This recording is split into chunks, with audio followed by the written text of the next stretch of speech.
The middle section of Chopin's Fantaisie-Impromptu is one of the most beautiful melodies he ever wrote.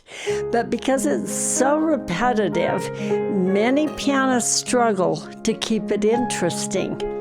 After teaching this piece for decades, I've discovered that this section offers a wonderful opportunity to be creative. Today I'm going to show you how to use dynamics, ornaments, and interpretation ideas to make this section truly expressive and beautiful. I'll also show you something fascinating about Chopin's markings that will help you play this section as he intended.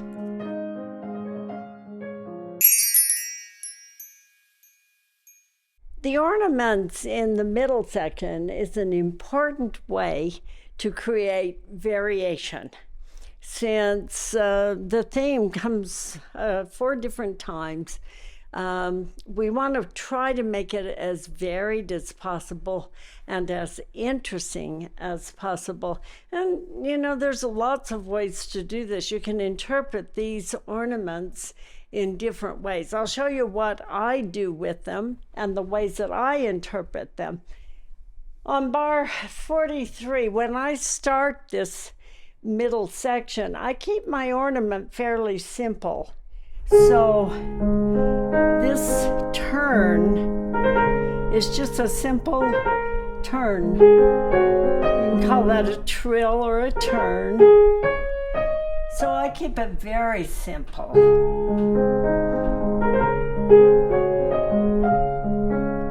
And we have one at bar 47. That's the same. This is where we have that harmonic change. And I keep it simple. And I always play it ahead of the beat so that the third note is the note that plays with my left hand.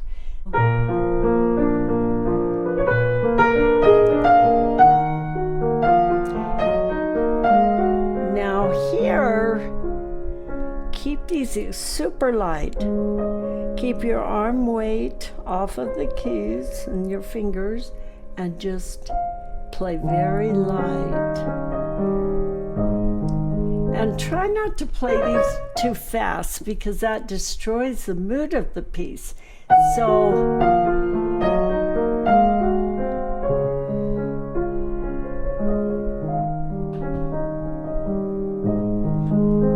I'm very careful to keep it in the same beautiful cantabile singing.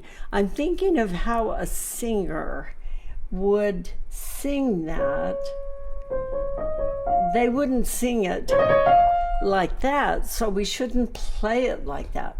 We want it to sound as if we were singing. Now, so it's always important to be mindful of that. I keep the ornaments very, very simple like that all the way through until I get to bar 59. And that's this. Then I start changing this to a trill.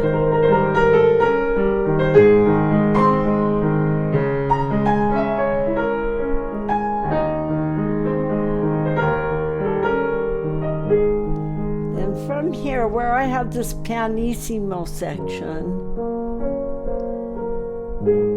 I still do a much more of a profuse trill.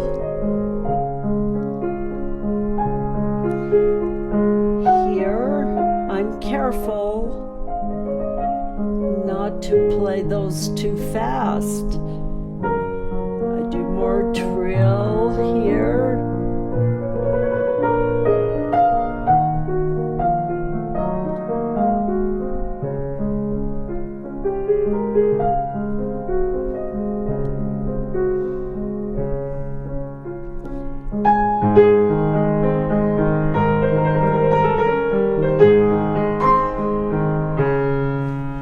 Here, many pianists do their own variation. A lot of them do a lot of things. There's in this edition, there's an addition that goes like this. And you could do that. You could do your own little maybe run going down, keep it in the context of Chopin, but you could be a little bit creative and do your own little run maybe at the end to add a little more interest to this middle section. Now I want to talk about the phrasing and the slurs in the middle section because it's so important. At the moderato cantabile, bar 43, you have a slur that goes to the F, then a new slur on the A flat, and this slur goes to here.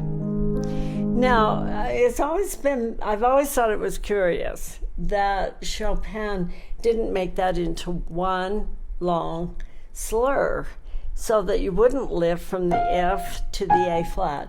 And my thoughts are that he wanted a little emphasis on the A flat. And he felt like if we held the F into the A flat, we wouldn't get that kind of emphasis. But if we play the F and then we play the A flat, we'll get that kind of emphasis that will allow us to play it a little stronger. And so that's a very important thing to remember. It changes it completely, and it's important. Notice that on the next part, on bar 46, you have this slur. There's that harmonic change. And then he has a lift. He wants a little emphasis on this G flat and a little emphasis on the D flat here.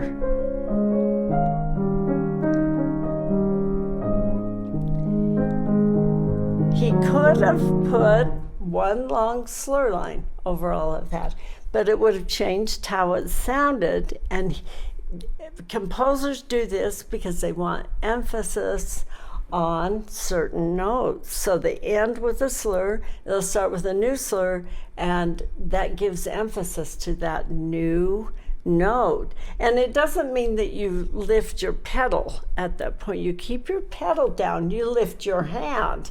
So like here, I keep my pedal until after I've played that. So it's not that you're going to let your pedal go and your hand go at the same time. Keep your pedal down when you do these. That's very, very important. Measure 41 is marked pesante. Pesante means heavy and marked. So that's why I said you've got to stay forte or fortissimo at 40. Going into 41. Now, I suggest that you do a diminuendo here. So the end of measure 41 has a diminuendo, but he doesn't even continue it into 42. I think he just expects that you're going to do that. And then we go into measure 43 that's marked sotto voce. That means soft voice. I suggest that you start bar 43 at mezzo piano. That's a good soft voice in the right hand. Your left hand's kind of pianissimo. Then at bar 51, I suggest you play mezzo forte. So it's just a level higher. You're going to play a little more sound and do your crescendo. But it's just a little brighter in nature, a little louder, a little maybe fuller. Maybe your left hand's going to be a little louder. Maybe you can accent your left at 53 a little more. Then drop down.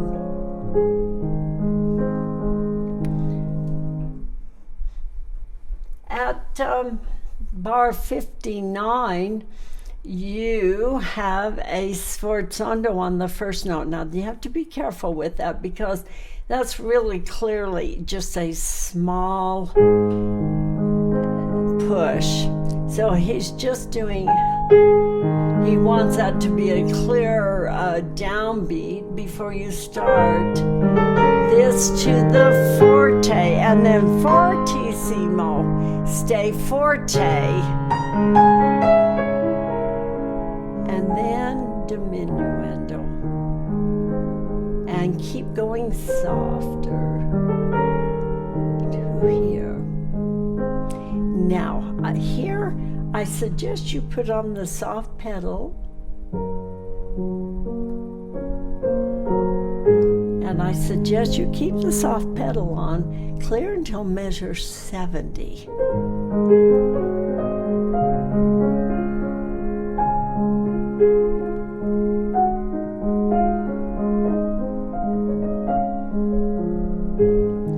Even here it's just a small accent. Crescendo, even with your soft pedal on. Diminuendo.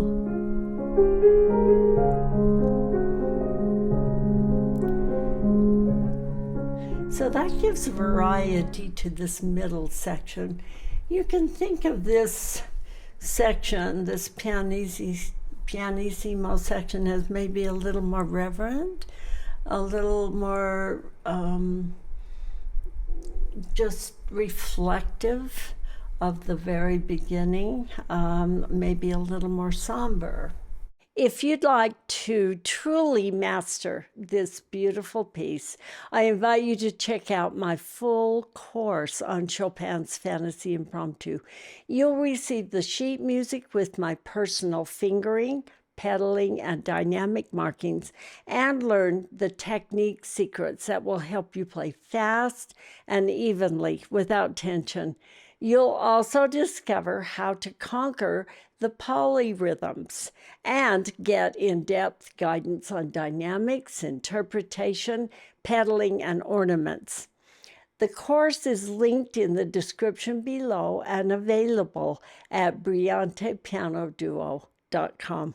Let me know in the comments, what do you find most challenging about the middle section of the Fantaisie-Impromptu?